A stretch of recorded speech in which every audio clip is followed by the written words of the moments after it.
Hey guys, welcome back to another video. Welcome back to the channel. We have 2 uploads this week. Maybe this is going to become a weekly occurrence. I don't know. We just had so much to talk about in the previous video that was out yesterday that we decided, okay, we need to create another video to go through our team selection and get through your Q&A questions as well. So I'm joined as always by Yelena. Yelena, how's it going? It's good, thank you. There is so much to talk about at the start of the season, so I'm pleased that we've split it into 2 videos. I know, it's like truly crazy as well.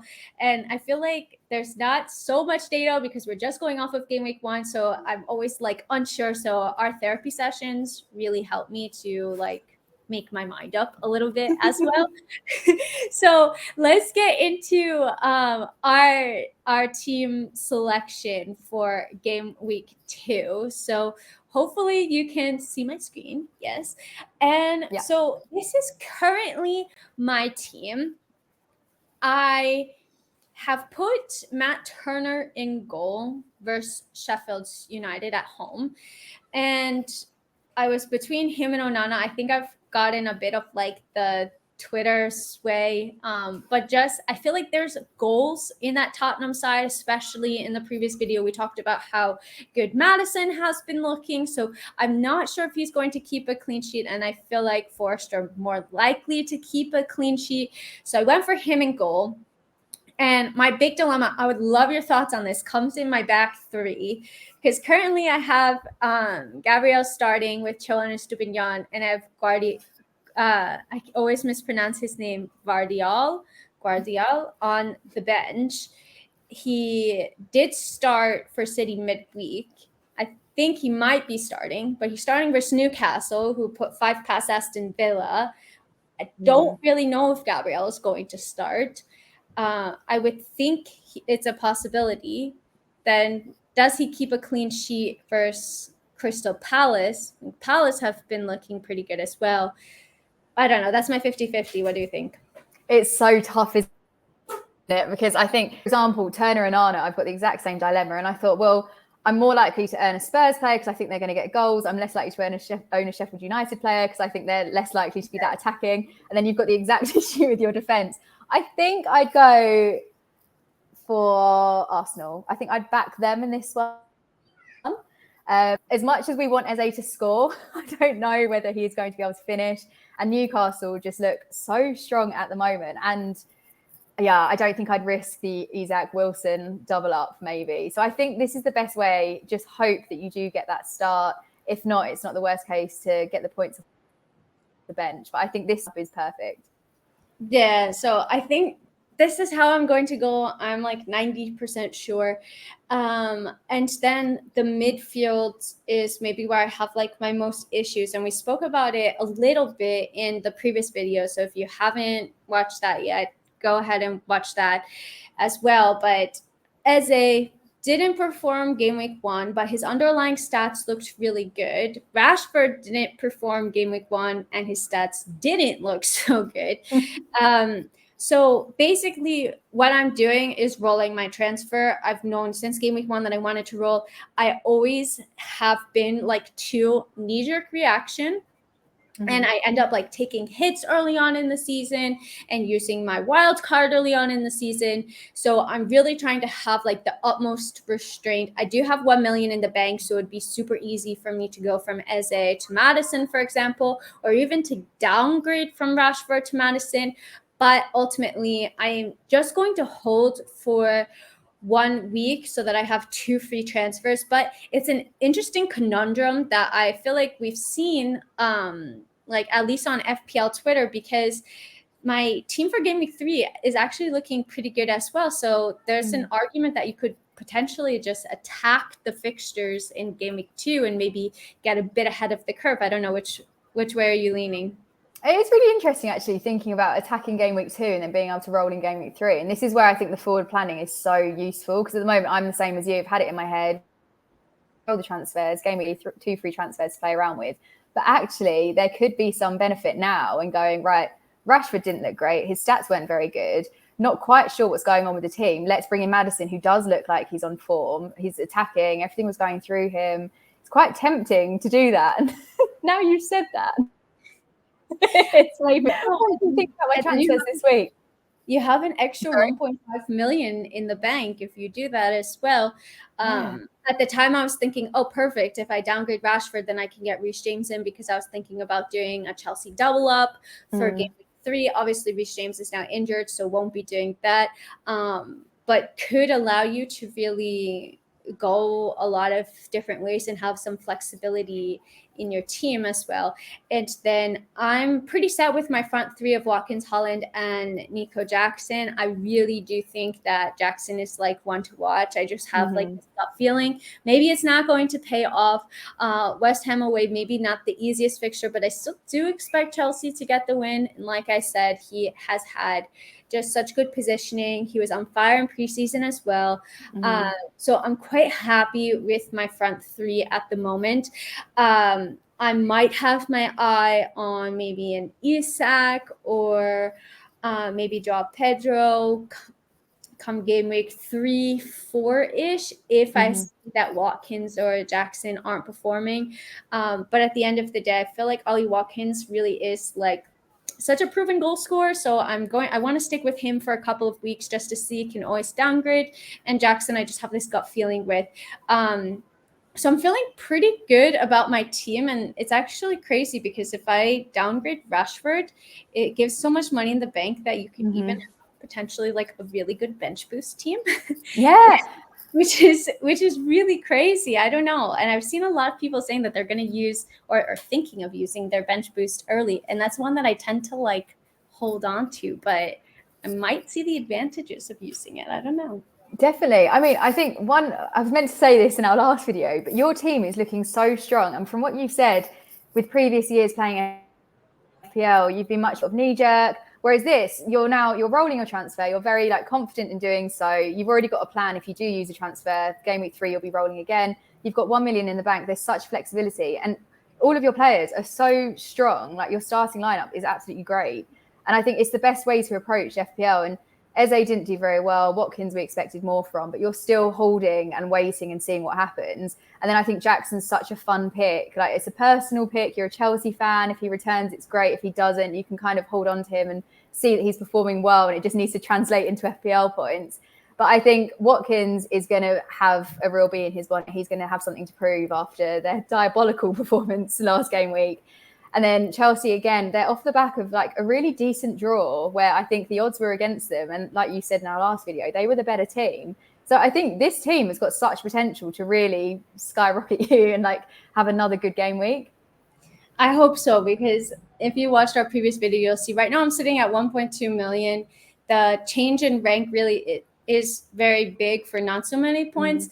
And I had an above average game week, but I'm really hoping that my players start to perform. Let's see. I'm hoping that being patient will prove fruitful for me for once. We'll get to game week 10. We'll have no returns from Eze and Watkins, and we'll be like, it's fine. Patience is key. Keep holding, guys. Keep holding.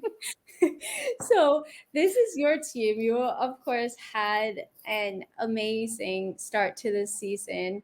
I wasn't sure about your in the bank. I hope that's right. Like, please correct it if it's we're far lower now. I had the pre-deadline panic. Yeah, because you had your pre-deadline panic. I took this from your like the previous team. From your channel. Oh, okay, shoot. Yeah, I've got a lot less flexibility now. So I've got 0.5 million in the bank. Okay. I was feeling really confident about transfers because I had that flexibility. So when you were like, oh, I could just change that Eze to Maddison, I can't. It's going to have to be 2 transfers. But I'm happy with my team. Like you, I've gone for Turner, and what I think Sheffield United's attacking isn't going to be that strong. So hopefully we could get some clean sheet, if not save points potentially.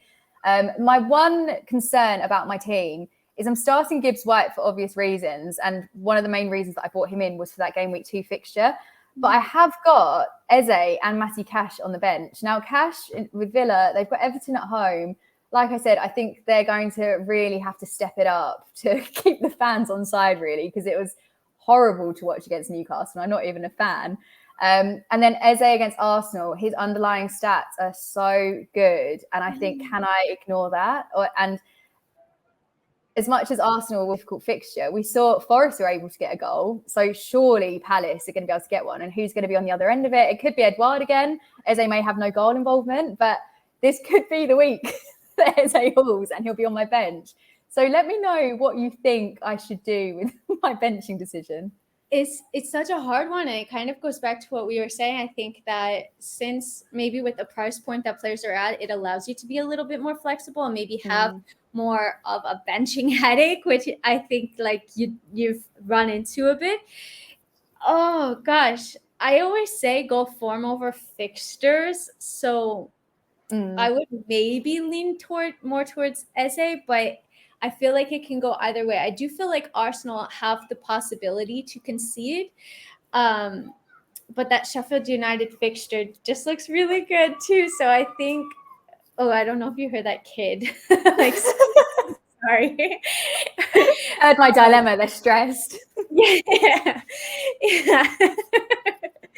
So I don't know. I think like I would lean towards Eze, but it really isn't a good fixture for him. And I'm like kind of riding balance. What's the saying? Like kind of like playing both sides, basically.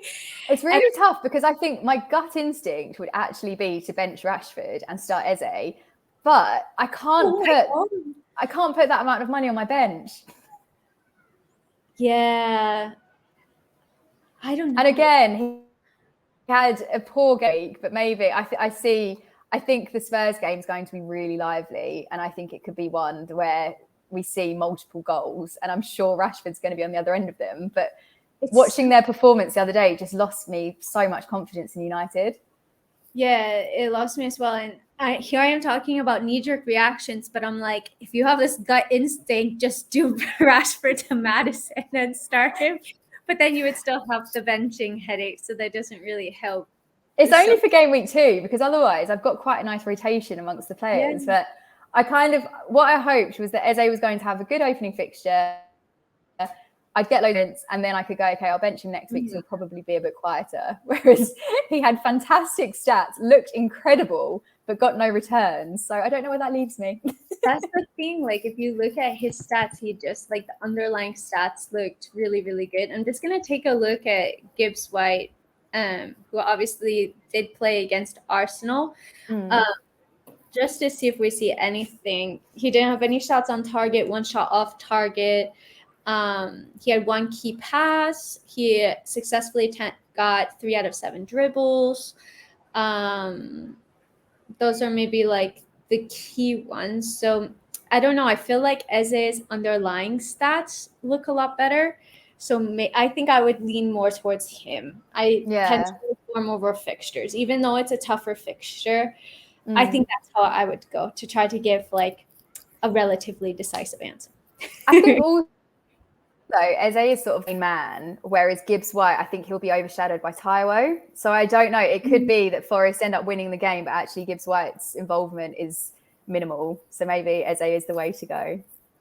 You have to go with your gut, though. That's what I say, because last season I didn't follow my gut and I really regretted it. So even if I feel like if you follow your gut and even if it doesn't work out, you're at least going to be like, okay, at least I did what I felt was right.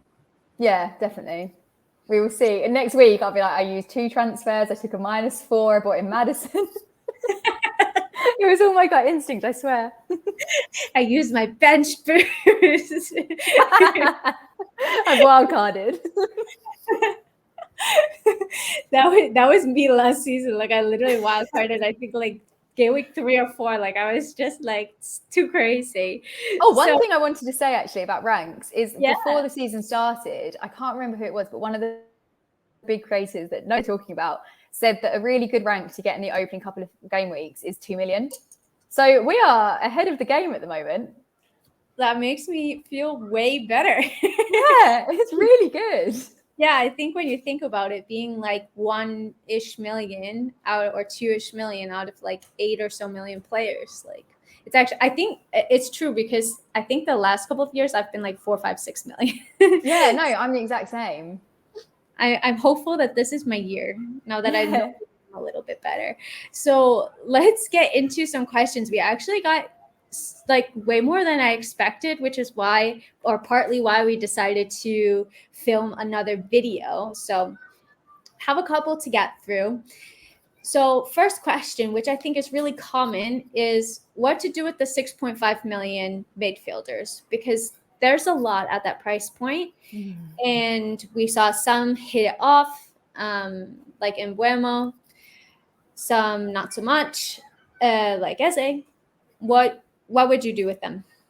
It's really tough because, I mean, I keep repeating this, but Eze looks so good and we need to stick with him. I think the temptation, because there are so many good players at the same price point, the temptation would be to go, okay, Matoma got a return, I'm going to take out Eze, I'm going to bring in Matoma. But I think it's really important to analyse the fact that we're so early on in the season, anything can change. And what we really need to do is keep an eye out on which player has the consistency. Because it could be this week, Matoma blanks, Eze does absolutely incredibly, but then we go back and then Eze blanks after, Matoma does really well. But during all of that, we've got, say, an Mbuemo who is just consistently getting those returns. So I think it's a really boring answer, but it's basically just waiting and seeing. I mean, Diaby, he went completely under my radar during pre-season. And then when I saw him in that Villa game, considering how poorly they were playing, he's holding that team together. He was so good. His pace was ridiculous. The minute he gets the ball, he is on the other side of the pitch. He's making shots. He is one that I'm scared not to own. And I think he could be one that does really fly under the radar. And then suddenly he's accumulated so many points and then we're all behind. Yeah, and he's one that I was considering as well. And then I was like, oh, do I do like the Aston Villa double up? I really want to go for Watkins. But I think, just to echo what you said, like, I'm holding for now because I just don't feel like we have enough information. And I feel like we did research. We had a gut feeling, like we picked these players for a reason. I want to give it at least one more game week before making a decision, potentially two. And I feel like sometimes with the 6.5 players as well, maybe it could be a bit hit or miss. So they'll have a couple of game weeks where they do well and then they'll drop off a bit. And so it can be really, really difficult to navigate. But I would say, like, my advice would be, like, don't jump on any bandwagon just yet because it's really early, at least with the 6.5 million. I think also you have some players like Matoma. He's working really well at the moment with Pedro and Estepinian. I'd rather go for the defence for Brighton because that midfield is so cramped. It's really, really competitive. And you've also got Gross at the 6.5 option. Didn't have the best game week, but again, next week it could actually be him. If Pedro's off the pitch, Gross might be on penalties. There are so many variants. And I think it's just better to stick with what you've got, hope for the best. And then, like you said, maybe by game week 3, you've got more data to go by and then you can make a decision. Yeah, absolutely. So we have an interesting question from, I think, Sachet is the name or part of the talking about our favorite topic, must-have players from Chelsea. I'll start with that, and then it kind of goes a little bit deeper, but maybe we touch on the second point. I can't believe I'm saying this. Chilwell, you absolutely need to have him in your team. I did a video earlier this week where it was 3 players to buy or to keep an eye on, and Chilwell was in there. And I can't explain to you how happy I am that I'm saying you need a Chelsea player in your fantasy team. I was going to avoid all season. I was not going to have the pain. But he's already had a price increase, hasn't he? He's gone up by 0.1 million. People are seeing how talented he is on the pitch, and his ownership's going to go up, and it's going to really hurt your rank if you don't have him in your team. So I think Chilwell, 100% for me, needs to be in every single team. I'm low-key salty because I literally had him when he had like 2% ownership and nobody was believing in Chelsea. Everybody was like, oh, Chelsea had such a bad season, blah, blah, blah. And now everybody's saying that. And I was like, gosh, can I have like any differential to myself? It always happens to me, but absolutely agree on Chua. I think if there's any must have player from Chelsea, it's definitely him. And then we have some other interesting Chelsea questions. So with Reece James out injured, a lot of people are targeting double Chelsea defense, given that they have super, super favorable fixtures from essentially game week 2-3 to game week 8. But now Reece James is out injured. should people be targeting Sanchez as the goalkeeper option? He's starting goalkeeper for just 4.5 million. I think I'd take a risk on Sanchez. I prefer that rather than going for another defender. I think it gives you a bit more flexibility because there are some, I don't know, if Chelsea's form does drop off, you're then stuck, like very, very stuck. As long as you've got a decent other keeper to rotate with, I think he's got a lot of promise. But yeah, I think especially if you're really adamant to have double Chelsea defence, I mean, you're stuck if you've already gone for it. Because a lot of people transferred in Reece James this week, and obviously he's out now for God knows how long. But in case, I'd be tempted to roll the transfer, bring in Sanchez, and then a different defender. But I don't know. What do you think? Would you risk having 2 Chelsea defenders? It is interesting because I was thinking about doing 2 Chelsea defenders, but more for the attacking returns, because I am not sure how Chelsea are going to keep a clean sheet. I do think that they're more likely to keep a clean sheet with Caicedo. I think we're going to see Lavia as well, and I think that that's going to help like shore up the defense, because versus Liverpool we did look shaky and the midfield was just kind of getting like torn through a bit, and it makes sense because we didn't have any like out and out defensive minded players on the pitch, but I think maybe now with not having the possibility of the attacking return, I have Onana, so he's like 5 million goalkeeper, so I think I'm going to stick with that. But if I had Pickford, for example, that's at 4.5 million, I think I would be maybe more likely to change to Sanchez. But I tend to not want to spend my transfers on goalkeepers. I'm the same. So it really would depend as well, like how the rest of your team looks like, if you're happy with it as well, or if you feel that you have. I think a lot of people might be in a position to burn a transfer, and if you are, and you have, like you said, you've got Pickford or you've got a keeper that you're not that happy with, I'd probably say, yeah, why not? And he's not going to be one that you start every week. Like you said, like Chilwell, it's the attacking returns. I mean, this week he did so well. I can't remember. Did he get 9 points, 7 points? But that was even keeping a clean sheet. He managed to pick up a bonus. He got 7 points. So if he got a clean sheet, it would have been, what, 11, 12? Yeah, it's huge. So yeah, I think Sanchez would be one to bring in when your main keeper hasn't got a favourable fixture. But hopefully we will start seeing clean sheets in Chelsea. Yeah, I hope so, because last season they were few and far between.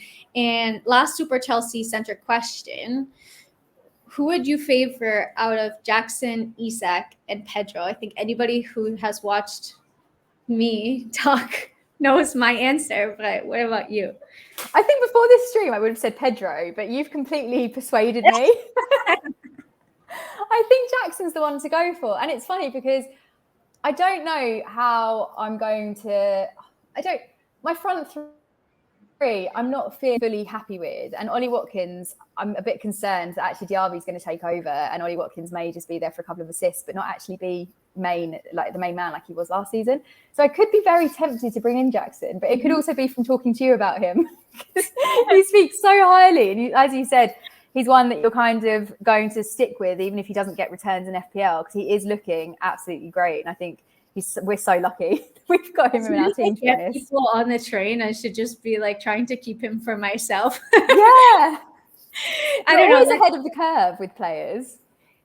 I like definitely with Chelsea players, I feel like I can catch it, but I don't know. Like this one could really go either way. So let's see. Sorry. Our next question focuses on Liverpool. What Liverpool attackers would you target, if any? Are there any that are worth it aside from Salah? So Salah, obviously, first option. I am very scared of this game week, I think. Jota would probably be my second favourite Liverpool option. I know that a lot of people are talking about Darwin. I'm a bit about his minutes, but I can see him being one of those ones that we all ignore and kind of treat as a bit of a joke, and then he'll have a massive game week. I read earlier his anytime goal scorer percentage was 42%, I think, which is a lot higher than I expected. So I think Salah first place, Jota second, and then if you're feeling risky, probably Darwin. But I don't want to be on record recommending Darwin. One might. What do you think? I had him in my team at one point, and then I was just like, it's a little bit too risky for me, just a little bit. But I thought that Jota actually looked really good versus Chelsea, so I'm keen to see how he looks as well. I'm not sure of his price point. Let me just like check it quickly, because I don't think that it was like, oh, why are you not showing? Well, he's not showing up for some reason. Why not? Okay, I don't know why. I'll find it eventually. So, next question: best KDB replacements. Obviously, KDB it's 10.4 million now, so you could really do anything with it. I think I would either upgrade to Salah or I'd go for an Arsenal asset. I think Saka, my first choice. Rashford, if his form improves, or Maddison. So if I had KDB now, I'd definitely be using my transfer in game week 2. And if I didn't have Saka, I'd go for Saka. Second place would probably be Maddison. But if you're feeling risky, or if you had a decent midfield where you could afford to bench KDB for a week and get a bit more data, maybe then you could consider Rashford. But who would you bring in? I'm like really sold on Maddison, so I think that I would maybe just like, well, it depends. Like you said, if you're close to Salah, maybe you have even money in the bank and you can get to Salah. That would probably be good. The reason I didn't bring Salah in my team initially was that I just felt that it spread the funds a little bit too thin, but he was looking so good. Jota's 8 million, by the way, I just checked. And I'm really liking Maddison. I'm really liking him as an option. And like I mentioned, I feel like there's a lot of really good, like lower price players, like Enzo, like I said in our previous video, 5 million. Maybe that's a little bit too crazy. Harvey Barnes was 6.5. There's a lot of really good 6.5 million options out there as well. So I think that there's like a lot that you can do. I would probably tend to try to hold on to that extra money and then see what I use it for in the future. And last question here. What striker options do you think are the best? We've talked about a couple that we have. I personally have Watkins, Holland, and Jackson. I think you have Watkins, Holland, and Pedro. Yeah. What do you think? I am scared that Isak is going to be a really good striker option. And I think, and Wilson as well comes off the bench, scores straight away. If they do well in game week 2, I think the whole FPL community that hasn't brought him in is going to have to reconsider the approach of avoiding tough fixtures, because they could be fixture proof. So I think Isak is probably the one that's mostly on my radar to bring in. But otherwise, I think the midfield is so stacked season and there are so many good options that I see myself probably downgrading Watkins to just kind of a bench warmer, and then upgrading the midfield. But what about you? Have you got someone that stands out? Yeah, I think I'm looking at Isak, maybe seeing how Ollie Watkins gets on, potentially doing Isak, potentially downgrading him, like you said, and bringing in like Diaby from Villa. Because we talked about maybe he's going to become the main person and maybe doing like a 3-5-2 formation. So I don't know. I feel like there's still a lot of ways that it could go, and that's why I'm holding, because I haven't set anything. So I still like have to figure out what I want to do with my team. But we've been going for another 30 minutes, which is just like so fast. Insane. It has not felt like that at all. So I'm going to wrap up. Thank you guys so much for watching. I hope that you enjoyed both of these videos. We get a double feature this week. And thank you, Yelena, for taking like over an hour of your time to come on my channel. I appreciate it. Oh, no, I love these chats. And I think from our new approach, where we are being very laid back and sort of taking things as they come and waiting and seeing to like see what happens, I think it's so helpful that we have these weekly chats to be able to discuss ideas. And I was really concerned about what to do with Eze and Gibbs White. And now I've got more guidance. So thank you so much for having me on. Amazing, guys. So if you like this video, make sure to like it, comment, interact. If you ask us a question, it's likely to be featured next week. So keep an eye out for that. Hope you guys have a great rest of your day, evening, whatever time you're watching this. And until next time, we're out. Bye. Bye.